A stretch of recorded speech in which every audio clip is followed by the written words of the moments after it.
میں نے 30 سال قبل کسی سے 1 لاکھ ادھار لیے، وقت پر رقم واپس نہ کر سکا، ٹال مٹول ہوتی رہی۔ اب میں چاہتا ہوں کہ اس شخص کو 1 لاکھ واپس کر دوں، لیکن اس کا کہنا ہے کہ اب پیسہ ڈی ویلیو ہو معاف کیجیے گا، یہ مذاق میں نہیں، واقعی کھانسی آ گئی۔ اب ان کا کہنا ہے کہ پیسہ ڈی ویلیو ہو چکا ہے، لہٰذا 30 سال قبل 1 لاکھ کا جتنا سونا آ جاتا تھا تم مجھے اس حساب سے رقم واپس کرو۔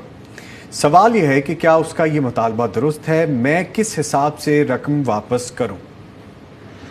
پہلا تو جو انہوں نے کہا جی ٹال مٹول کرتا رہا یا ہوتی رہی، ان کی طرف سے تو اللہ کے نبی صلی اللہ علیہ وسلم کا فرمان ہے کہ مطل الغنی ظلم، جس کے پاس مال موجود ہے، مالدار آدمی ہے، قرضے کی واپسی کر سکتا تھا بسانی، لیکن اس نے نہیں کی، ٹال مٹول کی ہے، تو یہ ظلم کیا اس نے، اور اس ظلم کی اس سے معافی مانگنی چاہیے۔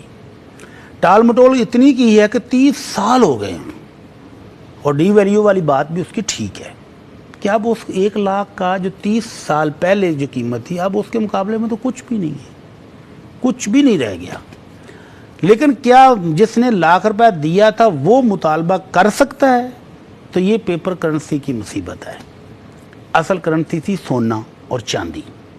اگر 30 سال پہلے سونا دیا ہوتا تو آج بھی اتنا ہی سونا لینا تھا جتنا دیا تھا، ویلیو میں کوئی فرق نہیں آنا تھا۔ اگر اس وقت ویلیو کم تھی تو سونا تو اتنا ہی رہنا نا، اگر 10 تولے دیا تھا تو 10 تولے لے لیتا۔ لیکن چونکہ ہم آگے پیپر کرنسی پر، پیپر کرنسی کا یہی المیہ ہے کہ یہ ڈی ویلیو ہو جاتی ہے۔ تو اب شریعت کیا کہتی ہے؟ شریعت کہتی ہے جتنے پیسے دیے تھے اتنے ہی لے سکتا ہے، اس سے زیادہ نہیں لے سکتا۔ البتہ یہ جس نے 30 سال ٹال مٹول کر کے اس پر ظلم کیا ہے، اب اس کو تھوڑا سا سوچنا چاہیے کہ بھائی میں اس سے جب رقم لی تھی تو اس لاکھ سے میں نے کیا کیا خریدا تھا یا کیا کاروبار کیا تھا، اور اب میں جب اس کو دے رہا ہوں واپس، تو 1 لاکھ روپے کی تو ٹوٹی سی موٹر سائیکل بھی نہیں آج کل آتی، تو میں اس کو دے کیا رہا ہوں؟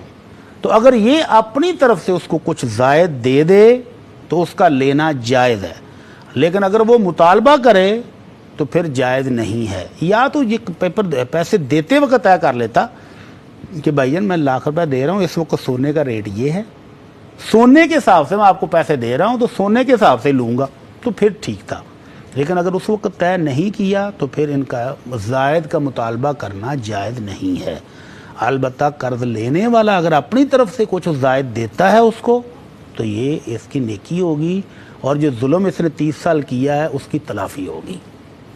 ٹھیک ہے۔ ویسے آج کل بڑی صاحب میں نے یہ باتیں بھی سننی شروع کر دی ہیں، آس پاس کے لوگ کہتے ہیں کہ تم اتنے عرصے کے لیے مجھ سے کوئی لون لینا چاہ رہے ہو تو میں تمہیں فورن کرنسی میں دوں گا، تو جب میں واپس لوں گا تو فورن کرنسی کے مطابق لے لوں گا۔ وہ ٹھیک کہہ رہے ہیں، کیونکہ فورن کرنسی اتنی ڈی ویلیو نہیں ہوتی جتنا ہمارا روپیہ ہو رہا ہے، جتنا روپیہ ہو جاتا ہے۔ تو اس سے بہتر ہے کہ وہ سونے میں ڈیل کریں نا، کہ بھائی جان یہ لو، یہ 2 تولہ سونا ہے، یہ 3 تولے ہے، یہ 10 تولے ہے، تو مجھے جب دے گے سونا ہی دے دینا۔